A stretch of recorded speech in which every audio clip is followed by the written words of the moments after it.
please subscribe and don't forget to press the bell icon to get notified whenever we upload a new video. The big macro story of the day, retail inflation inched slightly higher in the month of April, coming in at 4.52%. Now, the uptick can be attributed to the hardening of the prices of cereals, meat, fish and fruits. Vegetable inflation, however, cooled off on a monthly basis overall. Inflation in the food basket remains stable at 2.8%. Let's put this into perspective. What does this really mean? Lata, will this propel central bank to high rates? That's obviously the question that we are asking right now. Let's look at the combination of numbers. The wholesale price index, WPI for April, which came earlier today, indicated that food inflation has jumped on a month-on-month basis. Food prices had risen by 1.9% according to the WPI. The CPI number, overall April number, has come in at 4.58 against market expectations of about 4.45. So clearly over 10 basis points higher than what the market expected. The market would have been happy if it had been also because of food, but that's not the case. In the CPI basket, actually vegetable inflation remains quite muted. The reason why the headline inflation is higher is because if you remove food and fuel, what is balanced, the services inflation or the core inflation has risen to almost 6%, 5.92 to be precise. And that's the number the Reserve Bank very closely tracks. Vegetables move up and down because of seasonal factors, and fuel is influenced by external factors. But services can't be imported. That is a nation's inherent inflation. And if that is marching towards 6%, the Reserve Bank would be worried. And that's what is worrying all the economists.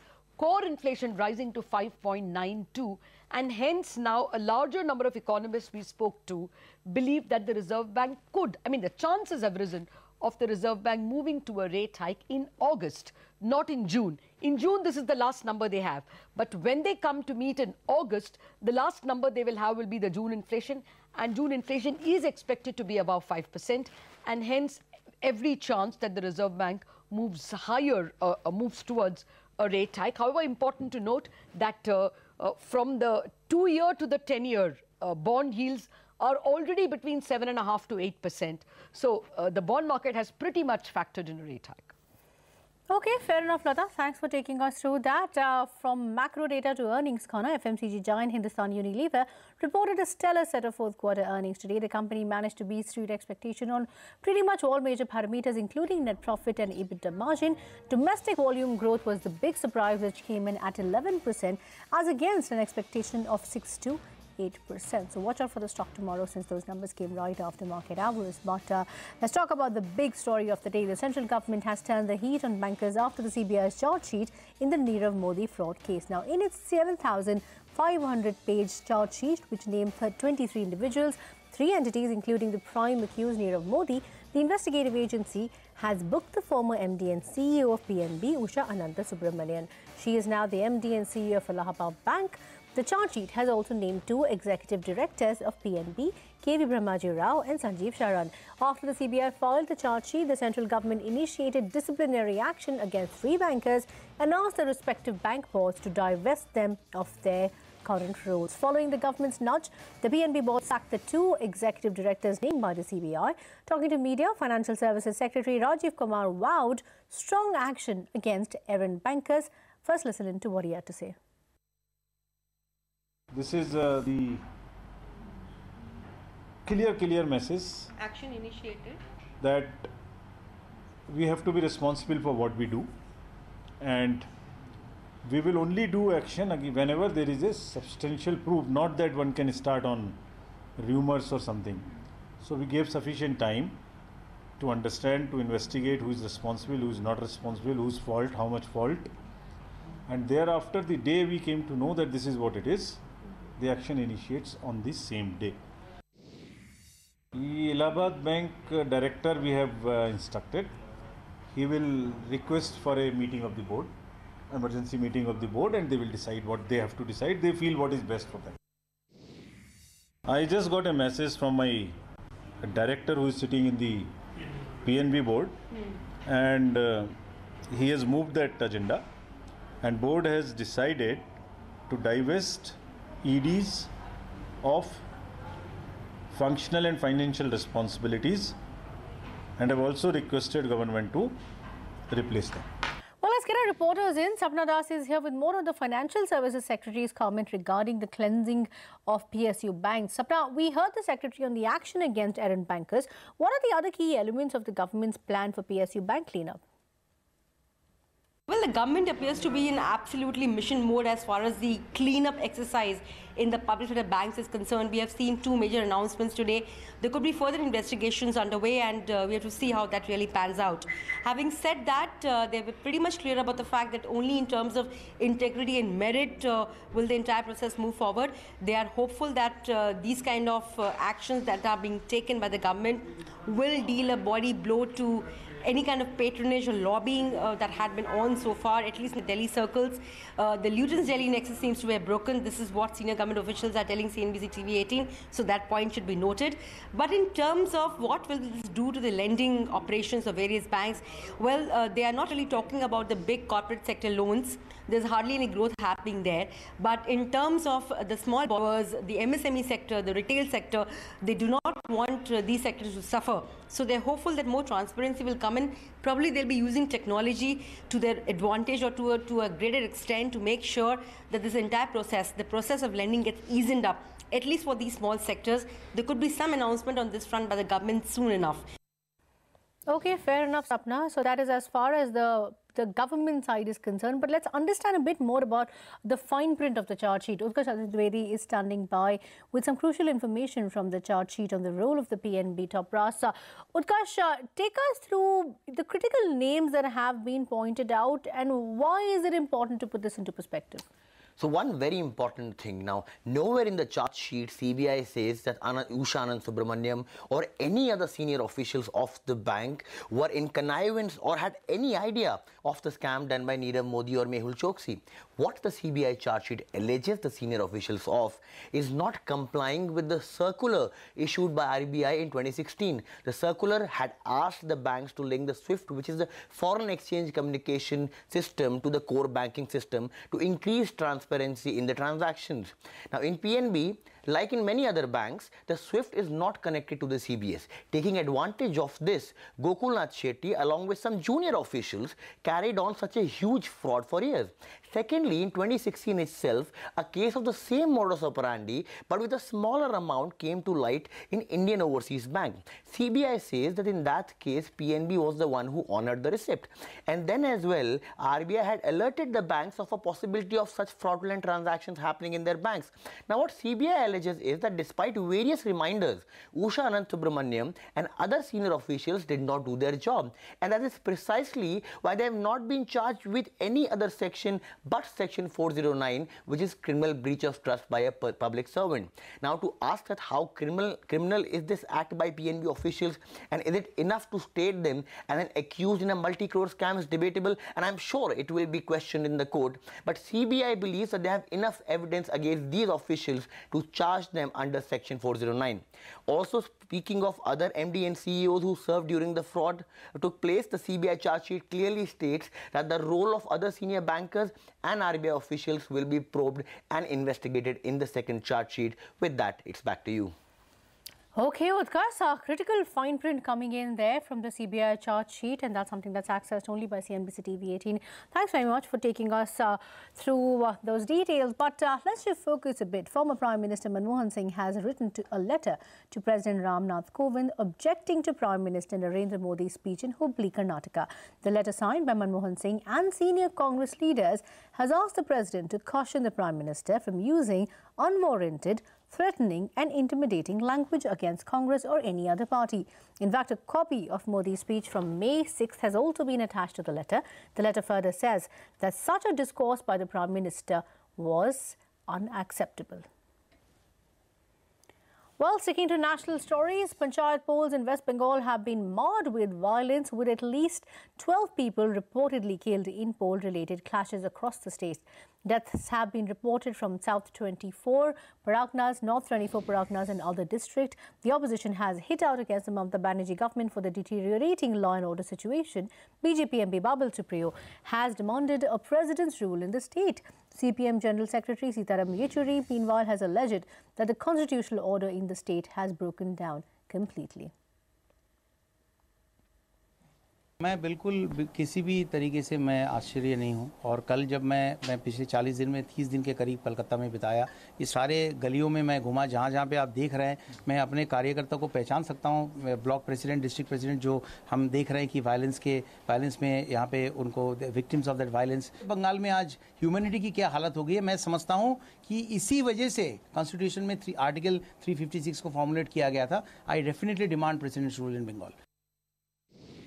Along with the people of Bengal, this is going to be fought back. We are going to fight it back and restore democracy and peace and normalcy in the state. The Election Commission is not answerable there, not contactable. No authority in the country seems to be able to work there. There's a complete breakdown of not merely law and order, but a constitutional order. We are going to organize protests, and the only option is to mobilize the people to defeat these forces. And that will be done. Meanwhile, TMC MP Derek O'Brien tweeted reacting to the violence in the Bengal Panchayat polls. He says, and I'm quoting now, "To all newborn experts on Bengal Panchayat elections in state have a history. 400 killed in poll violence in 1990s in CPIM rule. 2003, 40 dead. Every death is a tragedy. Now closer to normal than earlier times. Yes, few dozen incidents, say 40 out of 58,000 booths. What's percentage?" End quote.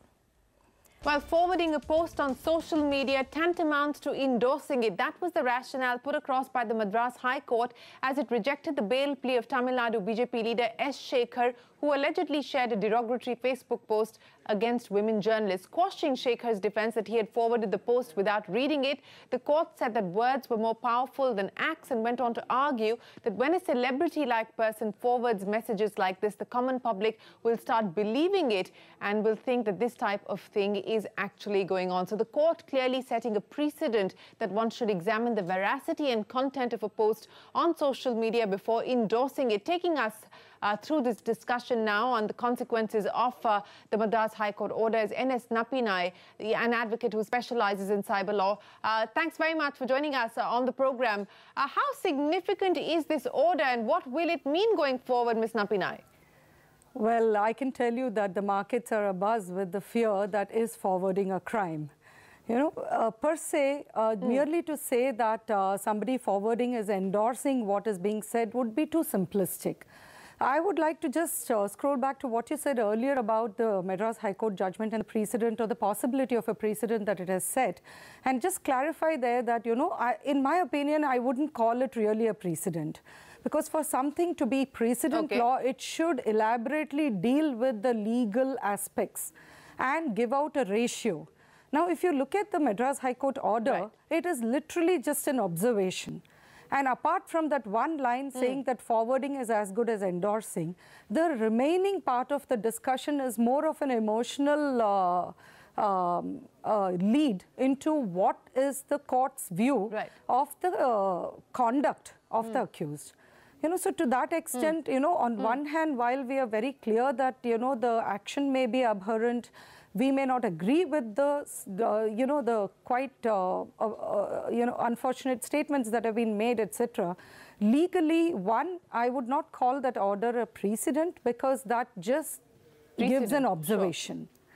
And secondly, merely, you know, to say a very simplistic thing like forwarding is a crime would be very misleading. And that would, I would say, be the death knell for social media. Social media literally thrives on forwarding and likes and whatnot. We should go back to the Palgar case. Exactly. And in the Palgar I'll come case, to that in just a bit, because as you pointed out, I mean, social media thrives on this. You know, we do have an issue when it comes to fake news, etc. But is this the answer to that? And if forwarding is an issue, and forwarding means that you're endorsing, then retweeting would pretty much mean the same thing, wouldn't it? If one goes by this order. Absolutely. And there are so many other actions also today that each social media site has. So I would just like to put in a qualifier there to say that, one, there are specific sections of law, for instance, under the IT Act, and here also 5051, which makes publishing or transmission or circulation an offense specifically.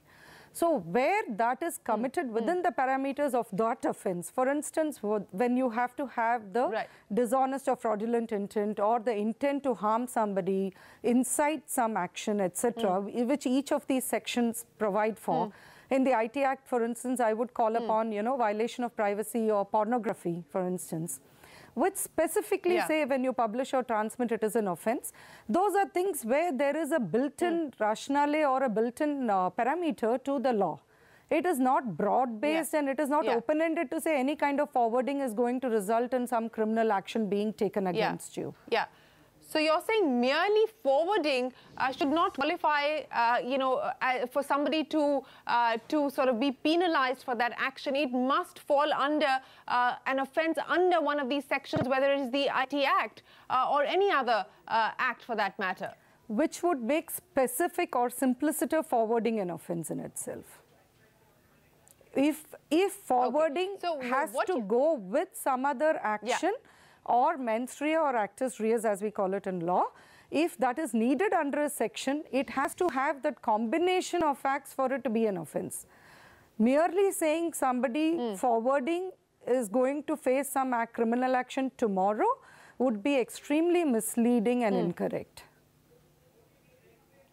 Okay, you're saying A, it doesn't set a precedent. B, merely forwarding, to your mind, is too simplistic a way to look at this. So where do we go from here?